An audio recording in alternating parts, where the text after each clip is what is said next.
जय हिंद। देखिए, हम देखते हैं कि बैलिस्टिक मिसाइल को कैसे अमेरिका और इजराइल काउंटर करके मार देते हैं और कैसे इनका थर्ड और पेट्रियट मिसाइल काम कर रहा है। और ईरान अब तक क्यों झुकने का नाम नहीं ले रहा है। ईरान के पास कितने मिसाइल है इसको समझते हैं।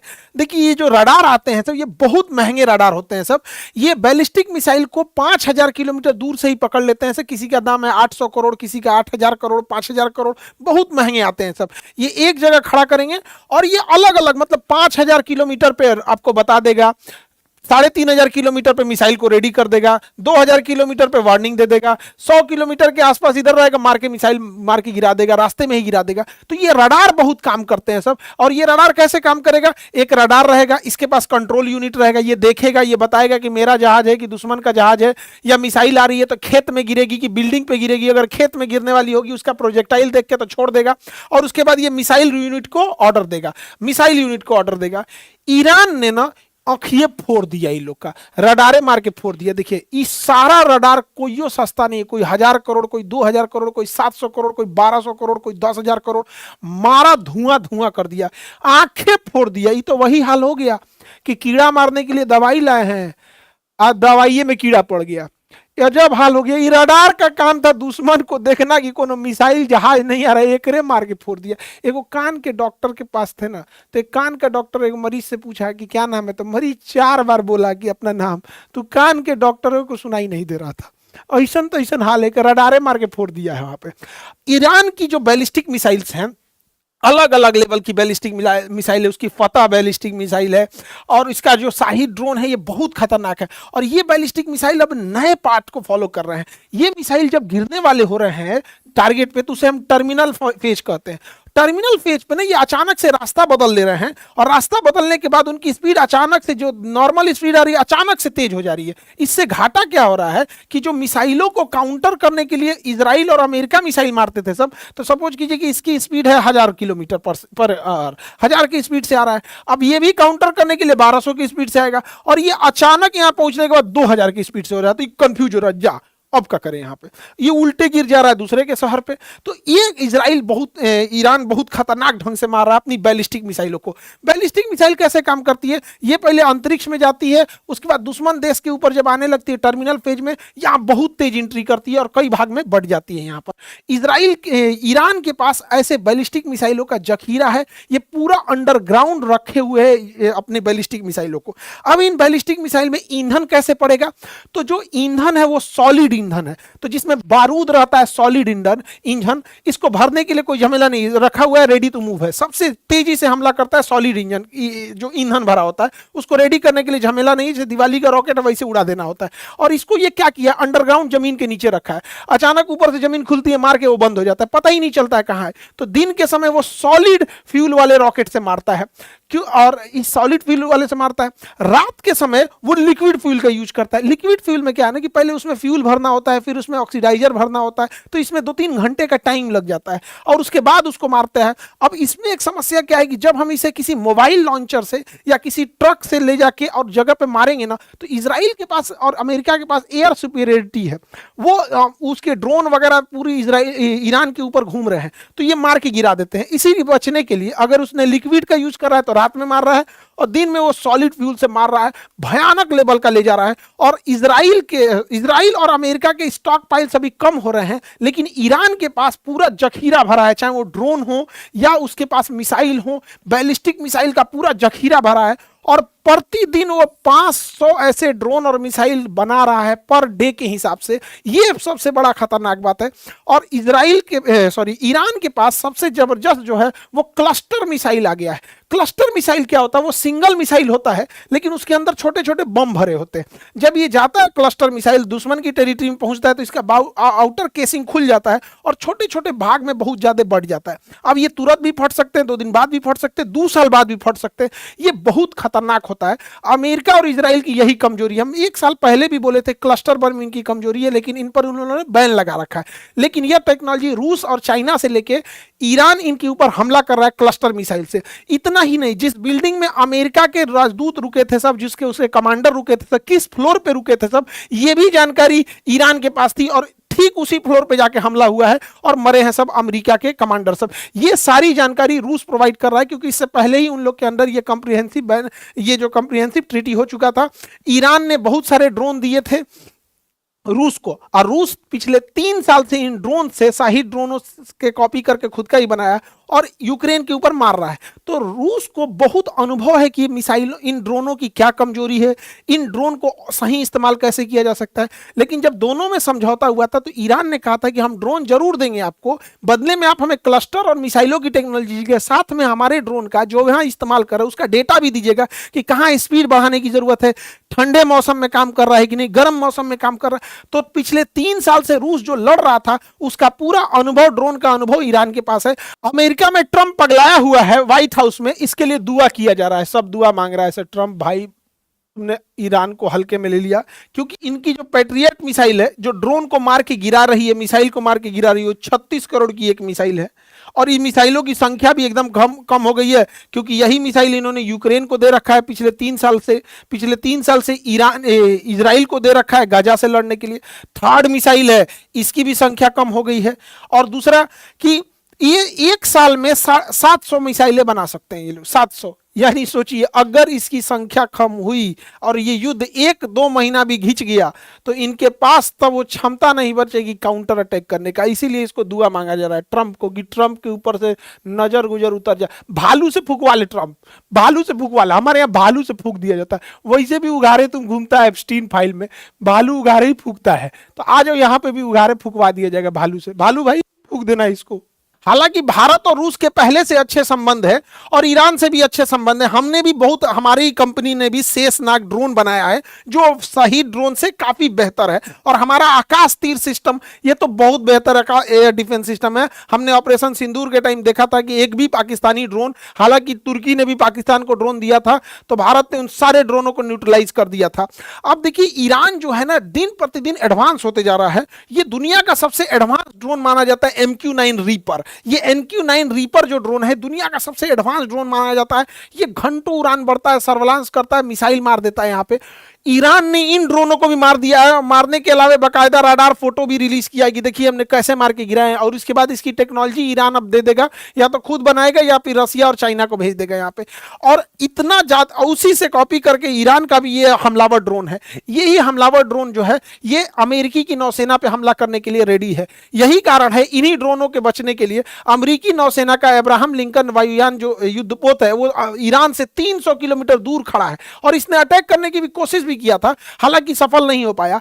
और इतना ज्यादा ईरान का खौफ है कि ये लोग अपने 3 गो जहाज मार के गिरा दिए रडार पे, कहीं ईरान का नहीं ना, मारो जल्दी मारो, यहाँ पे मार के गिरा लिए सब। ईरान बचने के लिए क्या किया है, वो हेलीकॉप्टर ये नहीं है, ये गुब्बारा है बड़े साइज का, इसको भर दिया है गुब्बारा को और यहाँ लूनर बर्ग लेंस लगा दिया है। ये लूनर बर्ग लेंस किसी चीज को बहुत बड़ा करके दिखाता है और रडार को कंफ्यूज कर देता है तो ओरिजिनल दिखने लगता है। तो ये जहाज ओरिजिनल दिख रहा था हेलीकॉप्टर, इस पे मिसाइल मार दिया, सब करोड़ों का मिसाइल बर्बाद कर दिया। यहाँ इसने अपने फाइटर जहाजों की पेंटिंग बना रखी थी, इसने क्या किया उस पेंटिंग वाले जहाज पे मारा F-35 ले आके मिसाइल और पूरा जहाज उड़ा दिया, F-14 उड़ा दिया। ये सब पेंटिंग रखा हुआ है, चाहे जो भी हो। सोच रहा मारा एकदम सटीक, एकदम बीचे में मारा है, एकदम पेंटिंग है तो क्या हुआ, मारा एकदम बरियारे, एकदम बीचे में है। हालांकि ऐसा नहीं है कि सारे ही चीजें अमेरिका और इजराइल के मिस हो रहे हैं, अमेरिका और इजराइल ने मारा भी है। अमेरिका और इजराइल ने मिलकर इसके F-14 जो जहाज खुद 1970 के दशक में अमेरिका ने ईरान को दिया था। बाद उस समय अमेरिका और ईरान में दोस्ती थी, बाद में खमैनी के आने के बाद दोस्ती दुश्मनी में बदल गई थी। तो उस समय के ये F-14 जहाज उसके पास थे, उसको मार के इन्होंने गिरा दिया है। इसके अलावा एक बहुत पुराना ईरान का याक जहाज था जो ट्रेनर था, इसको मार के गिराया है इजराइल ने दुनिया के सबसे आधुनिक जहाज F-35 से। मतलब समझिए क्या है, ट्रक से टेम्पू स्कूटर को कचार दिया। यहाँ पे युद्ध में ये सब चीज नहीं देखी जाती है, जिसके पास हथियार है वही जीतेगा, जिसके पास ताकत है। ईरान ने एक बघेरी एयरक्राफ्ट कैरियर बनाया था, ये कंटेनर जहाज था, इस पे ड्रोन और हेलीकॉप्टर के लिए गया था, इसको भी मार के डुबा दिया। अमेरिका और इजराइल एयर सुपीरियरिटी पे चल रहे हैं, क्योंकि इजराइल की एयरफोर्स बहुत वीक है, इजराइल का एयर डिफेंस डूब चुका है, तो बहुत ज्यादा बम्बार्डमेंट कर रहे हैं। ईरान के तो पूरी नौसेना को इन लोगों ने, अमेरिका ने पूरी तरह से ध्वस्त कर दिया है, पर्ल हार्बर बना दिया है ईरान को। हालांकि ईरान की सबसे बड़ी ताकत उसकी मिसाइल और उसके अलावे उसके पास जो स्टॉक पाइल है सब। ईरान जो था अपने पड़ोसी देशों के ऑयल रिफाइनरी पे बम मार रहा था, अभी तेहरान में दुनिया की सबसे बड़ी ऑयल डिपो पर इजराइल और अमेरिका ने स्ट्राइक किया है और वहां लपटें पूरी आग की पूरी ऊपर तक फैल गई है। नालियों में जो नालियों में पेट्रोल बह रहा है ना, उसमें आग पकड़ लिया है, पूरा प्रदूषण हो गया है। अब कोई ठीक नहीं है कि ईरान अपने पेट्रोल का कुआं समुद्र में खोल देगा और पूरा समुद्र प्रदूषित होता है, कह देगा ईरान इजराइल ने तो मारा है, अमेरिका ने मारा है। तो ये भी होगा, इससे बहुत ज्यादा प्रदूषण होगा, पूरी समुद्र मेरीन लाइफ बर्बाद हो जाएगी। वायु प्रदूषण की तो धज्जी उड़ रखा है, पूरी दुनिया में भयानक तबाही आ रहा है। लेकिन हम लोग को दिवाली से ढेर दिक्कत हो जाएगा। सोचो तो नहीं, दिमाग जरा के रख देता है सब। बताइए, पूरा युद्ध कर रहा है सब, इन सब को पर्यावरण की चिंता नहीं है। दिवाली हम तो मनाएंगे, हम अब ये बता दिए एकदम इजराइल तरह से बम मारेंगे अब दिवाली में, हम पूरा भयंकर 10 लाख पेड़ लगा देंगे उसके बदले में। हम अभी बोले हम 10 लाख पेड़ लगाएंगे, लेकिन विश्व शांति के लिए हम भी दिवाली में भयानक मारेंगे यहाँ। तो अमेरिका वगैरह सबको कुछ पर्यावरण की चिंता नहीं है। लेकिन समझिए ध्यान से, इजराइल की इसके पीछे चाल क्या है। इजराइल जो है वो ईरान को काउंटर करने के लिए अमेरिकी नौसेना को यहां फंसा दिया है कि मारो तुम, अलग अलग जो अपने सैन्य अड्डा रखे वहां से ईरान को मारो। और इजरायली सेना टैंक लेकर रेडी है लेबनान पर कब्जा करने के लिए। लेबनान पर कब्जा करेगी, सीरिया पे भी आधा कब्जा कर ही लिया, तो गोलान हाइट वगैरह सब कब्जा कर लिया। क्योंकि इजराइल को ग्रेटर इजराइल बनना है, पूरा लेबनान कब्जा करना है, पूरा सीरिया, आधा इराक करना है, आधा सऊदी अरब कब्जा करेगा, यहां तक कब्जा करेगा। तो ये है ग्रेटर इजराइल। तो इजराइल ग्रेटर इजराइल की ओर बढ़ चुका है। लगभग 10 या 12 अप्रैल से ये लोग हमला करना चालू करेंगे, लेबनान के ऊपर हमला करेंगे। उसका एक रीजन भी इन्हें ग्रेटर इजराइल बनना है और नेतन्याहू की सरकार बहुमत की सरकार नहीं है, वो बहुत जल्दी उसका गठबंधन टूट के गिर सकता है। इसलिए वो चाहते हैं कि युद्ध में उलझे रहे, कोई सरकार पे सवाल नहीं उठेगा, युद्ध की स्थिति होती है तब। तो ये उनका आगे का है। तो इसमें ना ये बैलेंस बूझ नहीं पाया। इसका एप्स्टीन फाइल में इन नंगटे फोटो रख लिया है, ट्रम्प का नंगटे फोटो रख लिया है एप्स्टीन फाइल में। अभी ट्रम्पा पगला गया है, ए भाई क्यों दिखाइयो मत, पूरा हमारा इज्जत बर्बाद हो जाएगा। तो कहा कि हाफ पैंट वाला दिखा देते हैं, और उन नंगटे वाला रख लिया। अभी जहां जहां इजराइल बोल रहा है वहां वहां बम मार रहा है। इसका लड़ाई ईरान से था ही नहीं और उसको मारे फिर रहा है। और इधर इजराइल जो है वो लेबनान पे कब्जा करने को तैयार है। ये बात अमेरिकी भी समझ रहे हैं, इसलिए अमेरिका के संसद में ही इसका विरोध हो रहा है। अमेरिकी मरीन कमांडो ने पूरा विरोध किया कि क्यों ईरान में जा रहे हो, ये अमेरिका की लड़ाई नहीं है, ये इजराइल की लड़ाई है। तो इसको खींच के ले गया गया, इसका हाथ टूट गया। ईरान का अमेरिका का दोस्त स्पेन भी अमेरिका का साथ छोड़ दिया है। ब्रिटेन भी अपनी एयरवेस यूज करने नहीं दे रहा था, तो बाद में ट्रंप घुसिया गया तो कहा ठीक है भाई, B1 लेंसर जहाज के लिए यूज कर सकते हो। अमेरिका का कहना है, देखिए कितना बदतमीज इंसान है ये। अमेरिका कह रहा है कि खमेनी की तो हत्या मार दिया इसने, कहा कि अब इनका जो उत्तराधिकारी आएगा उसको चुनने का अधिकार अमेरिका को है। बताइए कितना बेशर्मी, माने किसी देश का उत्तराधिकारी अमेरिका चुनेगा। इसको क्या लगता था कि खामेनी को मार देंगे तो ईरान ध्वस्त हो जाएगा। वेनेजुएला समझो ईरान को, ईरान ने ऐसा नहीं करेगा। खामेनी अब इन्हें पहले से पता था कि अमेरिका ऐसा करेगा, इसलिए ये पहले से तैयार बैठे थे। तो खामेनी ने क्या किया था, एक बहुत खतरनाक डिवीजन बनाया था, decentralize mosaic defense, DMD, decentralize mosaic defense. जो इन्होंने बनाया था ये क्या था, इसका था कि ईरान को 31 टुकड़ों में इन्होंने तोड़ दिया था। 31 टुकड़ों में तोड़ दिया और कहा गया कि अगर तेहरान ध्वस्त भी हो जाता है, टॉप लीडरशिप मारी जाती है, प्रधानमंत्री, राष्ट्रपति, टॉप लीडर, सेनापति मारे जाते हैं, तो उससे कोई मतलब नहीं है। 31 का 31 DMD ब्रिगेड जो है उसके पास अपना मिसाइल है, अपना ड्रोन है, अपने जहाज हैं, अपनी सेना है, वो सब मारेगी 3100।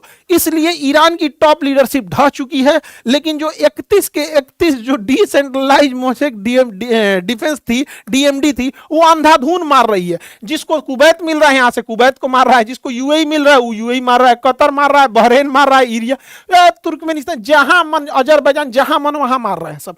अब ईरान पगला गया एकदम, जहां मन वहां मार रहा है, क्योंकि टॉप लीडरशिप खत्म हो चुकी है। और DMD को बनाया ही गया था कि अगर टॉप लीडरशिप खत्म हो गई तो तुम लोग अंधाधुन मारना। और इसकी 31 ब्रिगेड तैयार है, ईरान के अंदर बैठी है। ईरान के पास सबसे खतरनाक चीज क्या है, उसके पास छोटे साइज की पनडुब्बी है।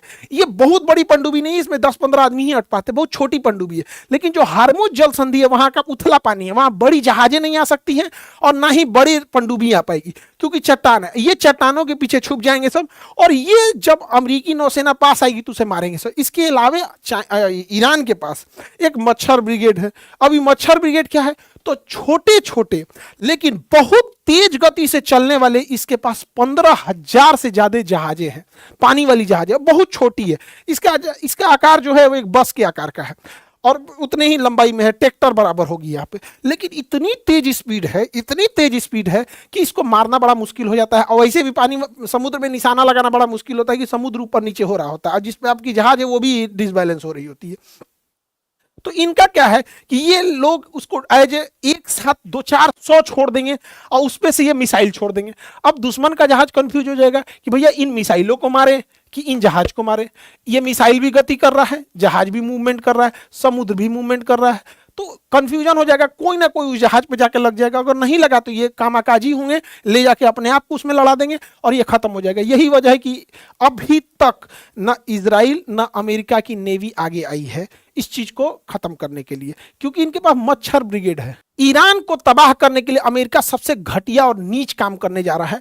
वह ईरान के ऊपर के कुर्द लोगों को, कुर्द एक कबीला है वहां पर, उन लोगों को इजराइल और अमेरिका हथियार दे रहे हैं और पैसा दे रहे हैं। और पूरी ये जितनी गाड़ियां हैं, देखिए ट्रक, व्हीकल्स, इम्यूनिशंस, फ्यूल, हथियार, पैसा, इंटेलिजेंस, सीआईए पूरी मदद कर रही है इन लोग की, मोसाद पूरी मदद कर रहा है और इन लोगों को अपने हथियार गोदामों में भरे हथियार को पूरा सप्लाई किया जा रहा है।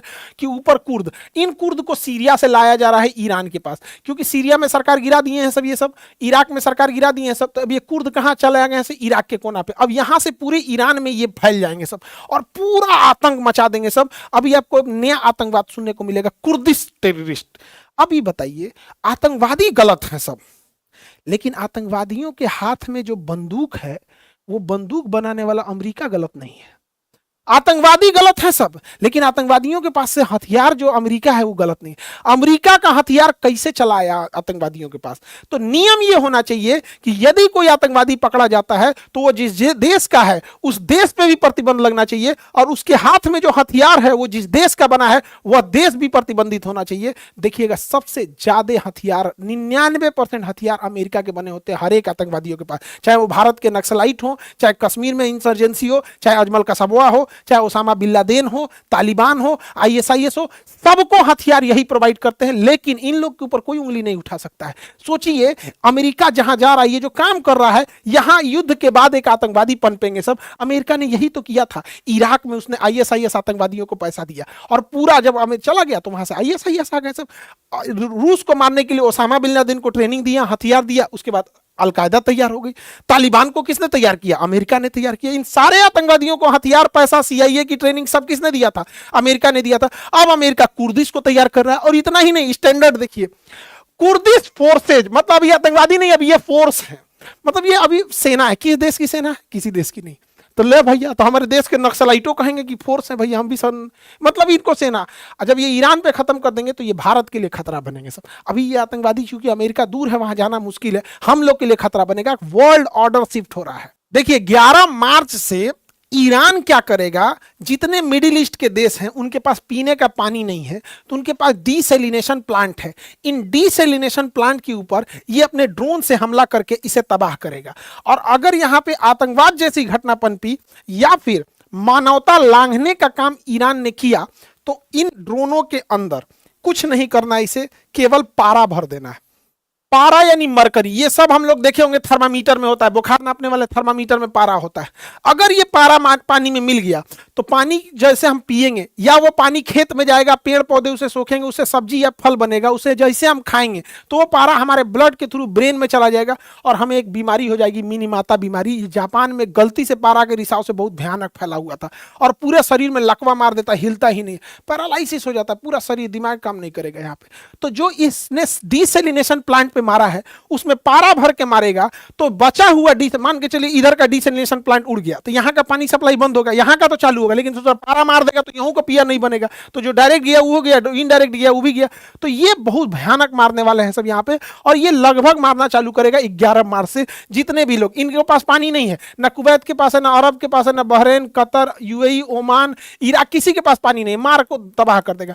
ईरान के पास भी उतना पानी नहीं है लेकिन वो तो मर रहा है, उसके सुप्रीम लीडर को मार दिया गया, हो तो क्या करेगा? किसी भी देश का, श्रीलंका के राष्ट्रपति को कोई मार देगा तो श्रीलंका का आदमी क्या करेगा? बांग्लादेश के राष्ट्रपति को मार देगा तो क्या करेगा? हमारे भारत के राष्ट्रपति को कोई किडनैप कर दे या मार दे तो क्या करेगा? सब जाना चल चल के बड़ी मार मारेंगे हम लोग। बिहारी सबसे आगे रहता है सब में। दुनिया में किसी को ये पता नहीं है कि युद्ध क्यों हो रहा है, इजराइल क्यों मार रहा है इसको, अमेरिकी नौसेना क्यों मार रही है, किसी को पूछिए क्यों मार रहा है, हमारा नहीं पता है। क्या ईरान के पास एटम बम है? नहीं, एटम बम नहीं है। अमेरिका ने B2 स्पिरिट से 5 महीना पहले बम मार के गिरा दिया था, कहा था कि सारे न्यूक्लियर साइट खत्म कर दिए, तो नहीं है पता है। क्या ईरान ने आक्रमण किया है? तो नहीं किया है।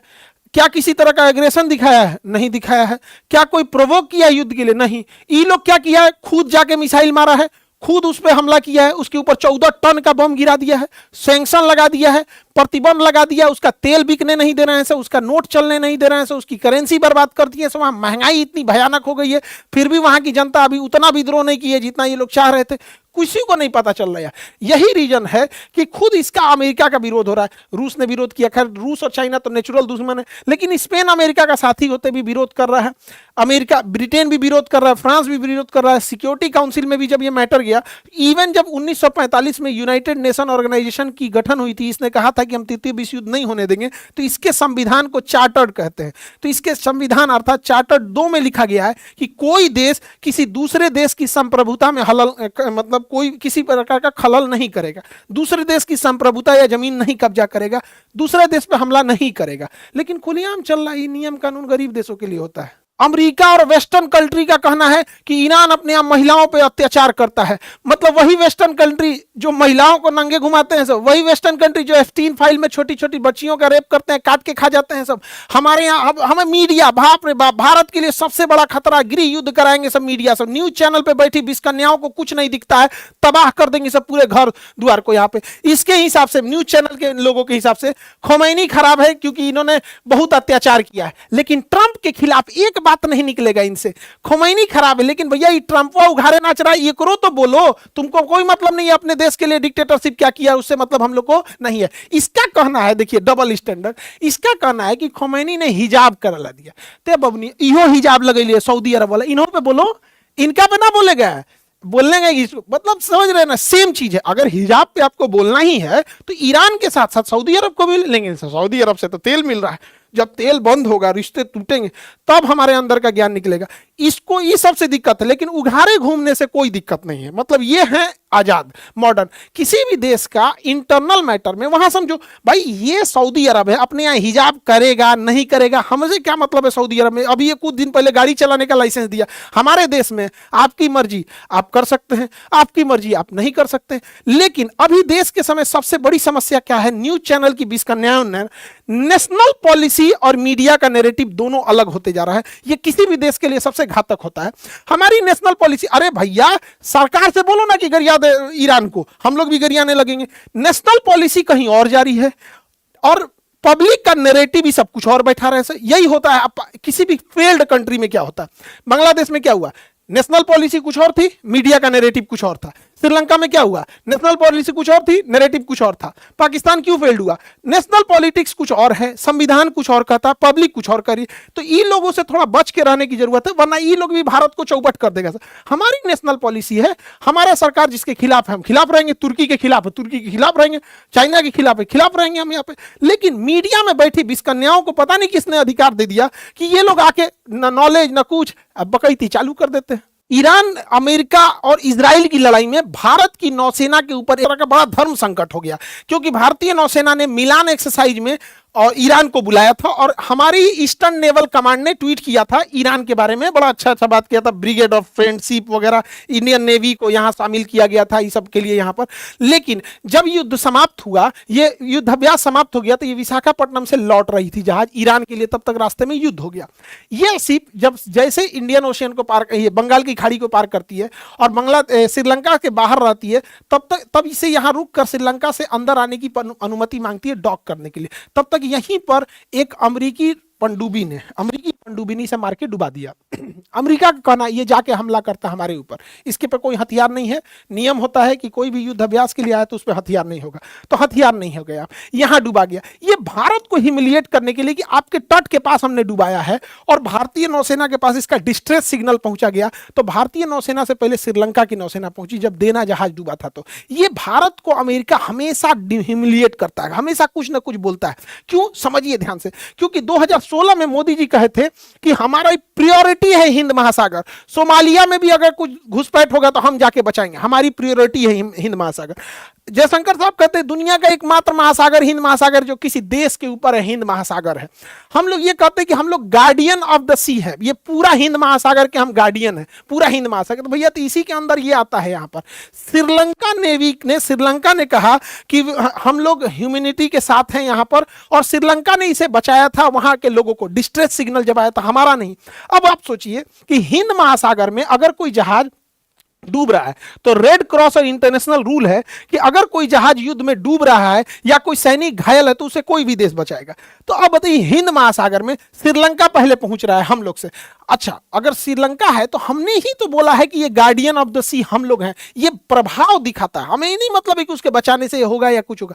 हम कहां पंचायती जाते हैं, जहां हमारा प्रभाव है। तो पंचायती हम वही कर सकते हैं कि हमारा प्रभाव जहां है, तो ये प्रभाव को दिखाता है। 1971 याद कीजिए, 1971 में अमेरिका का 7वां बेड़ा आया था, हम लोगों ने कोई वैल्यू नहीं किया था, हमारे ऊपर परमाणु बम मारने आया था। तो ये चीजें थोड़ी सी खराब हो जाती हैं। हालांकि विदेश नीति में बड़ा नाजुक चीज होता है, दोनों ओर से बैलेंस बना के चलना कि इजराइल अमेरिका, क्योंकि ये दोनों बड़ा, अमेरिका बदतमीज देश है।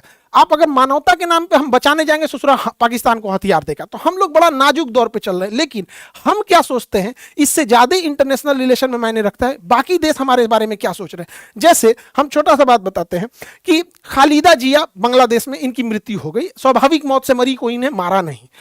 ये भारत के खिलाफ रहती है। शेख हसीना भारत के साथ, ये भारत के पूरा खिलाफ रहती है। इसकी मृत्यु पर पीएम मोदी ने शोक बताया। जबकि ईरान हमारा मित्र है, वहां 165 लड़कियों की मृत्यु हो गई बम मार के। वह अमेरिका जिसका पिन पॉइंट एक्यूरेसी होता है, जहां चाहेगा मिसाइल वहीं मारेगा, तो फिर स्कूल पे कैसे मिसाइल मार दिया। और इस पर अभी तक किसी तरह का ऑफिशियल शोक प्रकट नहीं किया गया। जबकि ट्रंप की खुद की भतीजी ने, मैरी ट्रंप नाम है, उसने कहा कि दुनिया का कोई इसे जस्टिफाई कर सकता है, नहीं कर सकता है। तो ये विदेश नीति में हम लोग को बड़ा बैलेंस बनाने का मतलब ये नहीं कि हम एक ओर सट जाए फिर भी बैलेंस ना। ये तो एक मानवता वाला चीज होता है। और ये कौन सी दोस्ती हो गई अमेरिका से कि अमेरिका की दोस्ती की वजह से हम किसी के निधन पे भी शोक न व्यक्त कर सके। ये तो भारत की संस्कृति। ये लोग कहते हैं कि दुश्मन की भी मृत्यु पे हम लोग को शोक व्यक्त कर देना चाहिए, और ये दुश्मनी तो थी। हम लोग क्या है, तुर्की को तो भर भर के मदद दिए थे लोग, हमारा दुश्मनी तो है तुर्की। वहां पे जब भूकंप आया था, एहसान फरामोश सब भूल गया भारत की, आज भी भारत के खिलाफ रहता है तुर्की। यहां आप देखिएगा ईरान की नौसेना का, वो बार बार एक शब्द पूछ रहा है, a guest of Indian navy, we are the guest of Indian navy, जो जहाज को मार के डुबाया गया जिसमें हथियार नहीं था। तो उस ससुरा दोस्ती के चक्कर में ना बड़ा उटपटांग काम करता है। अमेरिका देखिए बार बार भारत को कैसे नीचा दिखा रहा है। अमेरिका का ये ससुरा है, वहां का डिप्टी सेक्रेटरी ये कह रहा है, दिल्ली में बैठ के कह रहा है कि हम इंडिया को चाइना की तरह मौका नहीं देंगे आगे बढ़ने का, कि अमेरिका का कंपटीटर बन सके। ई ससुरा तुम मौका दोगे, चोट्टा कहीं का, हमको मौका नहीं। दिल्ली में बैठ के बोल रहा है। हमारी मीडिया इससे सवाल नहीं पूछी, रोक के पूछना चाहिए ससुरा, तो दिल्ली से चल कैसे जाएगा, तुम्हारे भरोसे हम लोग बैठे हैं। हमारे यहाँ ई बोलती है कि प्रधान, देखिए मोदी है जो open his leg for Israel, Modi ने इजराइल के लिए टांग खोल दिया। ई ससुरी का जने कौन है, ये अमेरिका की पत्रकार है। आई अमेरिका का देखिए यहाँ पे ट्रेजरी डिपार्टमेंट है, छोटा डिपार्टमेंट है ट्रेजरी डिपार्टमेंट, वो कह रहा है कि हमने इंडिया को अलाउ किया 30 दिन के लिए तेल खरीदने के लिए, अलाउ किया 30 दिन के लिए। हमारे पेट्रोलियम मंत्री जयदीप पुरी साहब यहाँ पे 9 फरवरी को बोलते हैं कि 74 दिन का तेल है हमारे पास, 74 दिन का। 20 दिन के बाद 3 मार्च को कहते हैं कि 25 दिन का तेल है। ये भैया अब ये 74 दिन का था, अब ये 25 दिन का था। ये क्या हो रहा है, हम लोग किसकी बात माने, इस संसद में खड़ा बात माने कि एएनआई की रिपोर्टिंग की बात माने? दोनों में से बड़ा कंफ्यूजन की स्थिति हो गई है यहाँ पे। अमेरिका पे कभी भरोसा नहीं, ऐसा कोई सगा नहीं जिसे अमेरिका ने ठगा नहीं। बार बार अमेरिका इंडिया को क्या बोला, डेड इकोनॉमी, डेड इकोनॉमी, बाकायदा ट्रंपा ट्वीट किया है डेड इकोनॉमी है। जब यहाँ पर उसने डी बोर्डिंग पॉलिसी लाया था, जेल में हथकड़ी लगा लगा के भारतीयों को इसने डिबोट किया था। यहाँ पर H1B वीजा का रेट बढ़ा दिया, किसी को भारतीयों को घुसने नहीं दिया और कहा कि भारतीय इंजीनियरों के बदले अमेरिकी इंजीनियरों को रखे। अमेरिका कभी भारत का नहीं हो सकता है। यहाँ पे समझिएगा, दोस्ती और बॉस में अंतर होता है। हमारा दोस्त पुतिन भी है, ईरान, इजराइल, सॉरी रशिया है। रशिया कभी बोला कि जापान से मत खरीदो, चाइना से मत खरीदो, अमेरिका से मत खरीदो। दोस्ती का मतलब क्या होता है? भाई हम अपना काम करेंगे, आप अपना काम कीजिए। ईरान भी हमारा दोस्त है। दोस्ती का मतलब क्या होता है कि हम अपना काम कर रहे हैं, आप अपना काम कीजिए। ये ससुरा दोस्ती के नाम पे बॉस बनने लगते हैं सब। हमसे तेल खरीदो, ईरान से मत खरीदो। हम ईरान से तेल नहीं खरीदते हैं जबकि सस्ता पड़ता है। हमसे तेल खरीदो, रूस से मत खरीदो, रूस से हमें सस्ता पड़ता है। ये दोस्त बन रहे हो कि दोस्त के आड़ में बॉस बन रहे हो। तो किसी भी देश को हम कहते हैं भारत से खिलवाड़ करने की औकात नहीं होनी चाहिए। किसी को इतना छूट नहीं देना चाहिए। दोस्ती हो दोस्ती की तरह, हर चीज की एक लिमिट है। Some distance is good for healthy relation.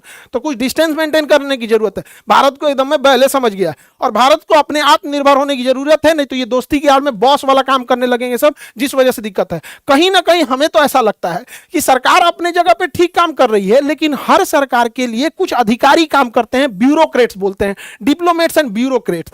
ये लोग बहुत ज्यादा काम करते हैं, यही सलाह देते हैं प्रधानमंत्री को, गृह मंत्री को, रक्षा मंत्री को। ये सब कहीं ना कहीं ऐसा तो नहीं हो रहा है कि कहीं अमेरिका या इजराइल के प्रभाव में, क्योंकि इन लोगों को प्रभाव में लेना बड़ा मुश्किल है, क्योंकि ये सब जमीनी नेता है, सब प्रभाव में नहीं आएंगे। लेकिन इन लोग को अधिकारी जो है सब, इन लोग का कोई ठीक नहीं है। 100 करोड़ तुम लो, 50 करोड़ तुम लो, अमेरिका को तो कुछ जाता नहीं, उन सब के पास पैसा है। ऐसा भी हो सकता है कि भारत के टॉप लीडरशिप के आड़ में ये लोग नीचे के पूरा पाया घसका दिए हों कि हमारे हिसाब से बोलो, ऐसा करो, ऐसा नहीं करो। इसकी भी जांच होनी चाहिए, क्योंकि ऐसा भारत में हो चुका है रविंद्र सिंह के साथ। वो रॉ में रहते हुए CIA के लिए काम कर रहे थे। तो इसका भी काउंटर अटैक होना चाहिए। और हनी ट्रैप में बहुत सारे अधिकारी अपने फंस रहे हैं, चाहे वो सेना का हो, DRDO का हो, इसरो का साइंटिस्ट हनी ट्रैप में फंस जाता है। एक सुंदर लड़की उसको मैसेज करने लगती है, ये वो, उसके प्रेम में फंसाएगी, सारा डेटा निकाल लेगी। तो इसमें भी काम करने की जरूरत है भारत सरकार को। हालांकि बहुत सारी चीजें बैलेंस बना के चल रही है। भारत हमेशा से न्यूट्रल रहने की कोशिश करता है, लेकिन अमेरिका ही इतना बदतमीज है कि क्या कीजिएगा। अभी ईरान का एक और जहाज, लावन जहाज था, उसे भारत ने अपने यहाँ डॉक करने का मौका दिया। और एक बुसर जहाज था, उसे श्रीलंका ने अपने यहाँ डॉक करने का मौका दिया। ईरान ने भारत का धन्यवाद व्यक्त किया है कि भारत इस मुसीबत की घड़ी में ईरान के साथ है और हम पूरी दुनिया के साथ है। हमारे शास्त्रों में पढ़ाया गया है वसुधैव कुटुंबकम। हम लोग वो देश हैं जहां हमारी संस्कृति है वसुधैव कुटुंबकम की। दुनिया में हम युद्ध नहीं चाहते थे, दुनिया ने युद्ध दिया, हमने दुनिया को बुद्ध दिया था। हमसे क्या करेंगे, लेकिन ऐसा बवंडरे लेके रहता है सब कि क्या कर सकते हैं हम लोग यहाँ। लेकिन इसी बीच अच्छी खबर यह है कि हमने कनाडा के साथ 10 साल का डील कर लिया है यूरेनियम के लिए। यूरेनियम कनाडा से हम लेंगे। कनाडा में ट्रूडो की सरकार गिरने के बाद भारत और कनाडा की से रिश्ते अच्छे बने हैं। लेकिन तो याद रखिए कि ईरान, यही 1 साल पहले कनाडा में जब ट्रूडो थे तो कनाडा से हमारा रिश्ता कितना खराब हो गया था। G20 के समिट में भी आया था तो हमारे यहाँ डिनर पे नहीं आया था। तो इंटरनेशनल रिलेशन में देश सर्वोपरि होना चाहिए। रिश्ते बनते हैं, बिगड़ते हैं, कब आएगा कौन जाएगा इससे मैटर नहीं होता है, लेकिन आत्मनिर्भर बहुत जरूरी है। भारत के ऊपर ये सब बिना मतलब का दबाव बना रहे हैं सब। जरूर बहुत जल्दी भारत भी इससे उभर जाएगा, हमें भी बड़ा उम्मीद है। हालांकि यूरेनियम को हम लोग येलो केक कहते हैं, दुनिया का सबसे महंगा पदार्थ है। दुनिया का सबसे महंगा क्यों है? क्योंकि 1 kg यूरेनियम 235 से 238 नहीं, 238 कोनो काम का नहीं है, 235 यूरेनियम 235 1 kg में 27 लाख kg कोयला का ताकत होता है। यानी 27 लाख kg कोयला जलाइए और 1 kg यूरेनियम जलाइए, सेम एनर्जी मिलेगा। 27 लाख इतना है। तो इसीलिए यूरेनियम दुनिया का सबसे महंगा पदार्थ है। हम लोग ने कनाडा के साथ इसका डील कर लिया है। जो बैचेज हैं आपके, ज्योग्राफी हो गया, वर्ल्ड मैप हो गया, फिजिक्स हो गया, सब 7 अप्रैल, 9 अप्रैल, 14 अप्रैल। बिना मैप पढ़े तो आपको GS बुझाने वाला नहीं है, वरना मैप में अमेरिका की तरह, फिलीपीन की तरह, फिलिस्तीन की तरह पगलाते रहेंगे। तो ये सारे बैचेज आप लोग को बता दिए इन्फॉर्मेशन। बिहार दरोगा का भी बैचेज, UPSC बोरिंग रोड और मुसल्लापुर रोड, और ऑनलाइन वाले बैच में भी UPSC स्टार्ट हो गया है। बहुत जल्दी आपको जो अपने क्लास से UPSC में सेलेक्ट हुए उन लोग से आपको मिलवाते हैं। और सबसे जरूरी नीट जेई वाले बच्चे, नीट वाले बच्चे और जेई वाले बच्चे, इस बार और बेहतर रिजल्ट देना है, चाहे आप 12th में, 11th में हो, 12th में हो या ड्रॉपर हो। नीट जेई 11, 12 और ड्रॉपर वाले batch, English medium, Hindi medium, सारे बैच अब स्टार्ट हो गए हैं आप लोग के लिए। आप लोग इस पे भी आप अपने हिसाब से, अपने जरूरत के हिसाब से इनरोल हो जाएंगे। आई होप आपको सब टॉपिक समझ में आया होगा। नेक्स्ट टॉपिक में हम बता देंगे कि कौन कौन से हथियार इजराइल, अमेरिका और ईरान युद्ध में यूज कर रहे हैं और कैसे, कौन कौन से हथियार कितने ज्यादा खतरनाक है। मिलेंगे नेक्स्ट क्लास में। जय हिंद।